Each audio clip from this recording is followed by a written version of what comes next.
All right, welcome back to Study Hall, everybody. Today, we're going to be tackling something that, probably landed on your desk with a thud. Yeah. The Inflation Reduction Act of 2022. We're talking 755 pages of dense legalese. Oh, yeah. You probably didn't have time to comb through all of it. And honestly, who does? Right. It's a lot. That's where we come in. That's right. Yeah, we've done all the heavy lifting. We've extracted the juiciest bits of this massive piece of legislation so you can actually understand what it means for you. Think of it like we're giving you the SparkNotes version, but with some extra insights that you won't find anywhere else. That's right. Okay, let's start with something that affects those big players. Corporate tax changes.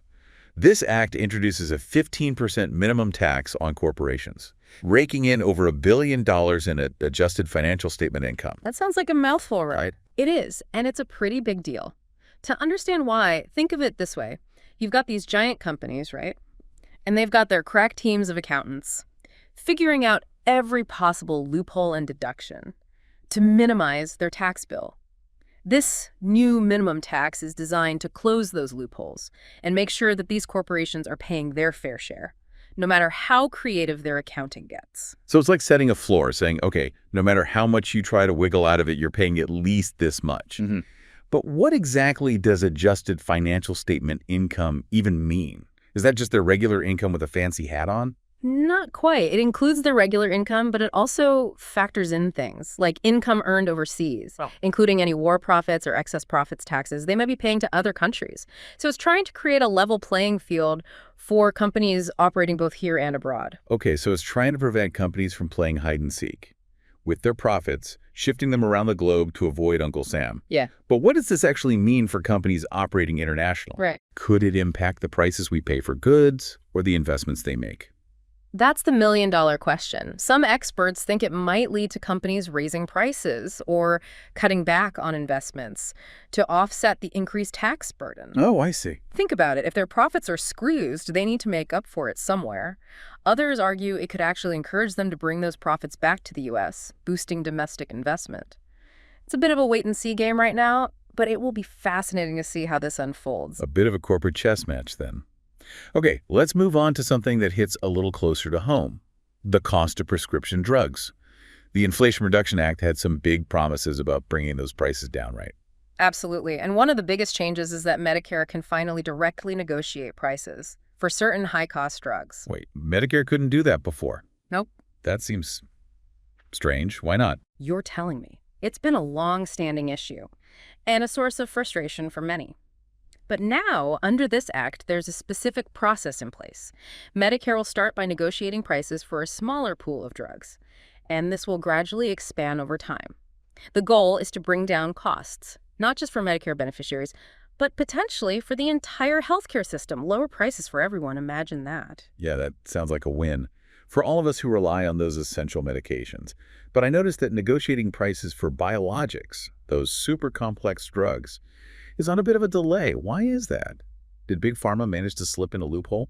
Not exactly a loophole, but a strategy. It all comes down to something called biosimilar market entry.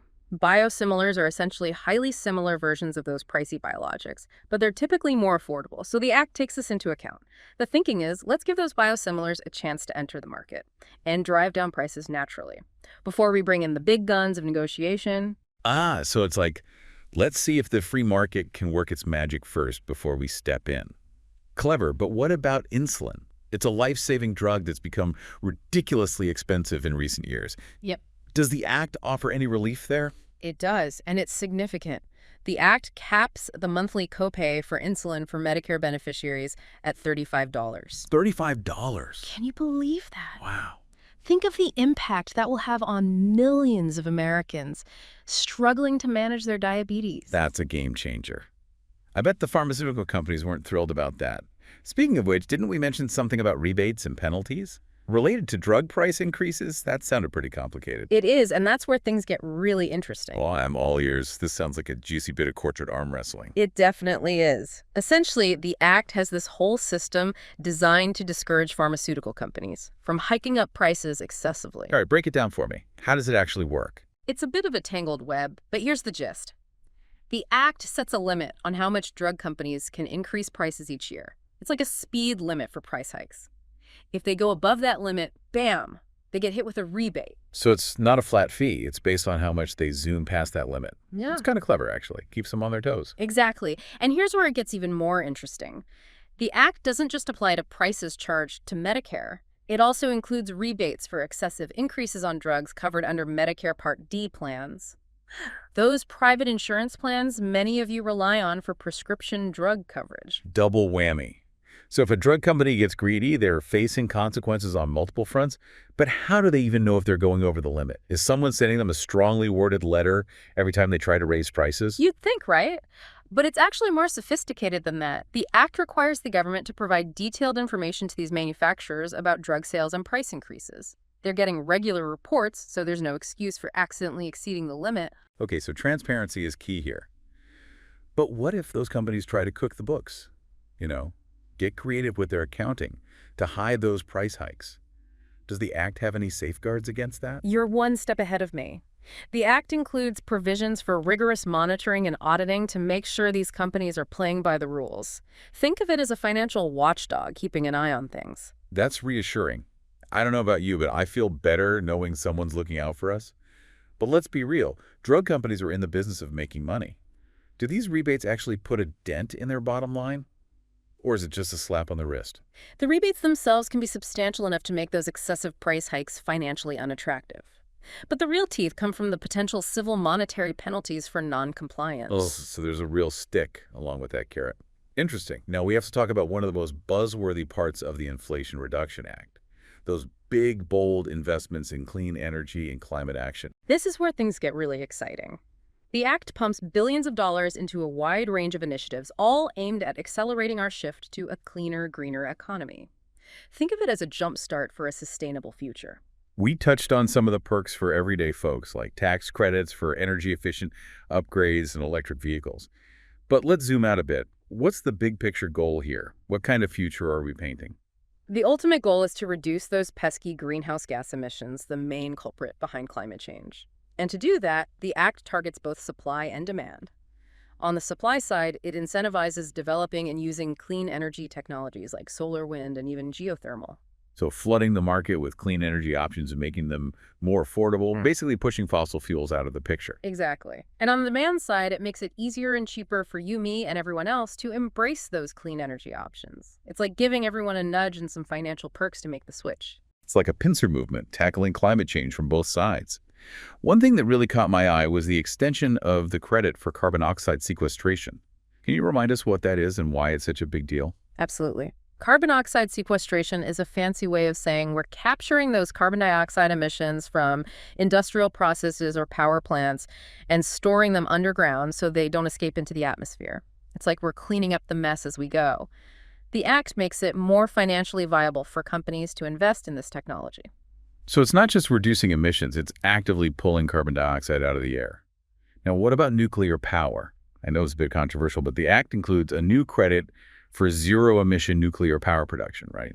That's right. The Act recognizes that nuclear power, while not without its challenges, can play a significant role in reducing carbon emissions.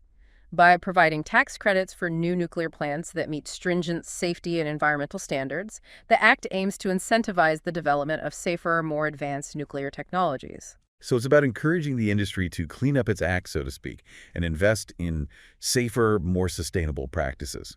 Now, I know we briefly mentioned sustainable aviation fuel earlier, but I want to circle back to that. It seems like such a promising area for reducing emissions. The Act invests in both production and development of this fuel, right? You got it. The Act provides grants to support the production of sustainable aviation fuel, which is made from renewable sources like biomass or waste products. And it also funds research and development to create new and even more sustainable aviation fuels in the future. It's not just about scaling up existing technologies, it's about pushing the boundaries and exploring new frontiers in clean energy. Right. I love that. Okay, we've talked a lot about the big picture, but let's bring it down to earth for a minute. How might these clean energy provisions actually impact our listeners' lives in a tangible way? Imagine you're a homeowner thinking about going solar. The Act extends and expands tax credits for residential solar installations, making it more affordable than ever to make the switch. You could save money on your energy bills and reduce your carbon footprint at the same time. A win-win. What about renters? Any love for Us folks who don't own our roofs. Of course. The Act provides funding for energy efficiency upgrades in affordable housing, which could mean lower utility bills and more comfortable living spaces for renters. And for those in multifamily buildings, there are incentives for landlords to invest in energy-efficient appliances and upgrades, which benefits everyone in the building. So it's not just about homeowners, it's about making clean energy accessible and affordable for everyone, no matter where you live. I like that a lot. What about transportation? We talked about tax credits for electric vehicles, but are there other provisions aimed at making our commutes more sustainable? Absolutely. The Act provides funding for electric vehicle charging infrastructure. That's essential for making EVs a practical option for more people. It also supports the development of public transportation systems, making it easier and more convenient to choose alternatives to driving alone. So it's about building a future where we're less reliant on those gas-guzzling cars and have more sustainable, equitable transportation options. Okay, we could probably talk about the clean energy parts of this act all day, but there are a few other intriguing bits we need to cover. What else jumped out at you while navigating this legislative maze? One thing that really stood out to me was the focus on environmental justice. The Act includes several provisions designed to address the unequal impact of pollution and climate change on disadvantaged communities. Now that's important.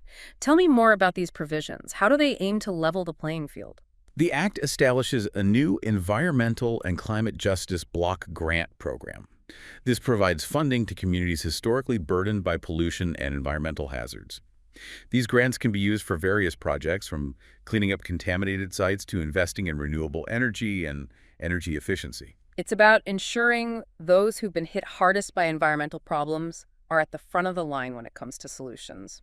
What else is there? There are provisions to improve air quality in schools, especially those in lower-income communities.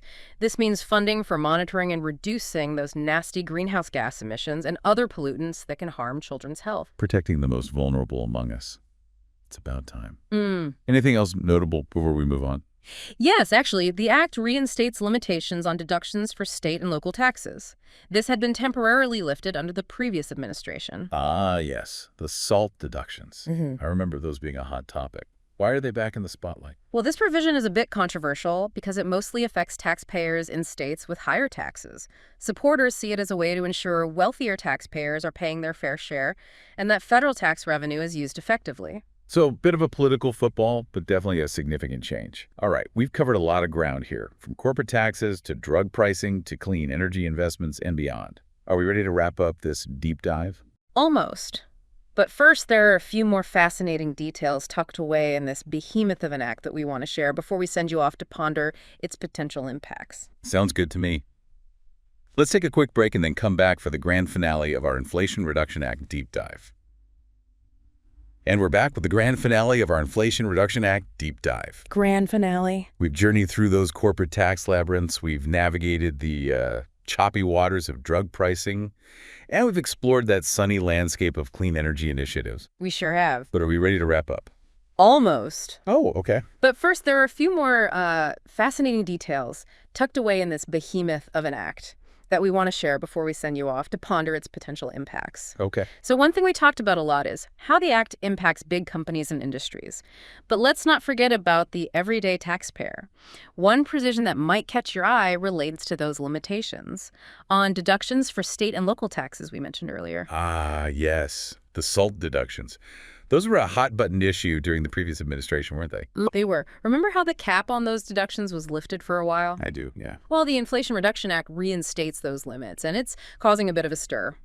Some argue it's a matter of fairness, ensuring wealthier taxpayers in high-tax states aren't getting a bigger break than everyone else. So making sure everyone's chipping in their fair share to keep the federal government humming along makes sense to me. But, you know, we can't wrap up this deep dive without addressing the elephant in the room. Or should I say, the name of the act itself. The Inflation Reduction Act. We've covered a ton of ground here. But will all of this actually reduce inflation? That's the million-dollar question, isn't it? And unfortunately, there's no easy answer. It's a bit of a head-scratcher, to be honest. Some economists believe that those investments in clean energy and healthcare could help tame inflation over time by making us more productive and lowering costs.